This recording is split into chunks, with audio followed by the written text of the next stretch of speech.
The most confining cell isn't built by anyone else. It's the one you build yourself and carry everywhere. You assume someone else holds the key, that someone else welded the bars shut. But each morning, you're the one who puts them back on. What if the person who hurt you walked away long ago, and you're the only one still serving the sentence?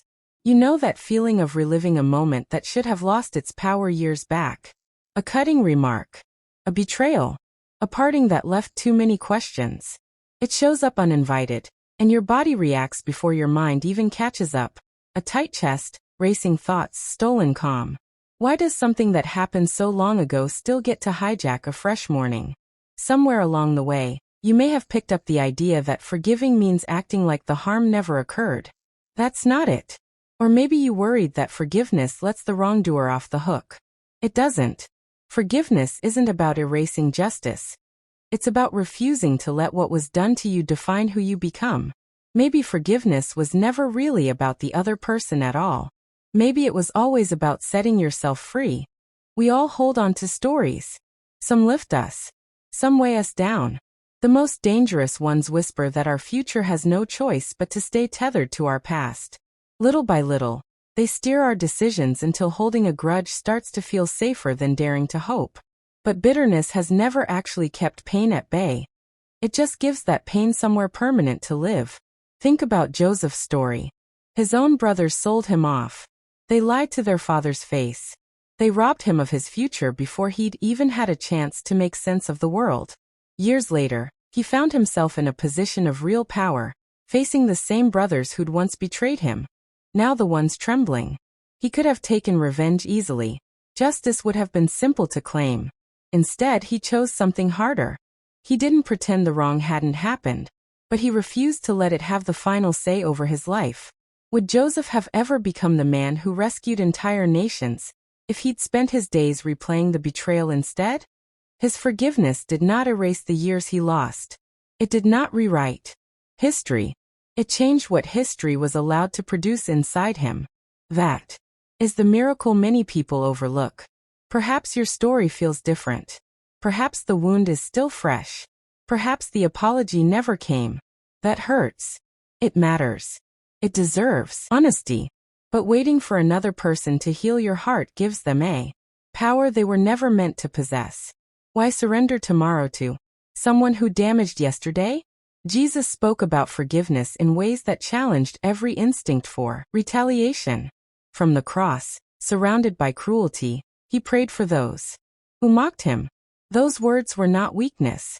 They revealed freedom. Untouched by hatred, love remained stronger than violence because love refused to become violence. You may wonder whether forgiveness has limits. That question is understandable. Forgiveness does not require trust where trust has been destroyed. It does not require returning to abuse. It does not demand silence in the face of wrongdoing. Wisdom still builds boundaries. Truth still matters. Safety still matters. So what actually changes? The first thing that changes is you. The constant argument inside your mind begins to lose its audience. The fantasy of the perfect comeback slowly fades. Your energy returns to building instead of replaying. Your heart discovers that peace is not something another person grants you. It becomes something you choose again and again. Consider Stephen. As stones crashed against him, he asked God not to hold the sin of his attackers against them. Those words did not save him from suffering. They saved suffering from becoming the final definition of his soul. That kind of forgiveness seems impossible until you realize it is not powered by human strength alone. You don't need to force complete peace all at once. Healing usually comes through small, deliberate steps, one decision at a time. One prayer. One honest moment with God. One day you simply choose not to feed the resentment. Isn't that how every real change starts? There may still be tears ahead. Grief might still visit. Some consequences may never fully go away. Forgiveness doesn't erase the scars. It changes what they mean. Instead of standing as proof that you were broken, they become proof that you made it through. So many people wait years for the person who hurt them to finally grasp the damage they caused. Sometimes that understanding comes. Sometimes it never does. But your healing can't hinge on a realization that might never happen. Your life matters too much to stay paused, waiting. Picture finally putting down something heavy you've hauled around for years. Nothing outside you has changed. The world's the same. The past is still the past. But you breathe easier because your hands are finally empty. Isn't that freedom worth chasing? Forgiveness rarely happens in one dramatic instant. More often, it's a quiet, repeated choice. Some mornings you'll have to choose it all over again, and that doesn't mean you failed the day before. It just means the healing is still unfolding. No one's asking you to call what happened good, or to pretend you learned nothing from it.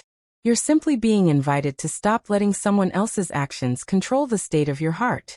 That invitation isn't easy. It takes more courage than getting even ever could. Once forgiveness starts to take root, gratitude begins showing up in places bitterness used to live. Hope comes back. Joy comes back. Slowly, your future grows bigger than your pain ever was. Maybe today isn't the day every hard feeling vanishes. Maybe today is just the day you loosen your grip a little. That's enough. That's where it starts. Remember, Jesus loves you dearly.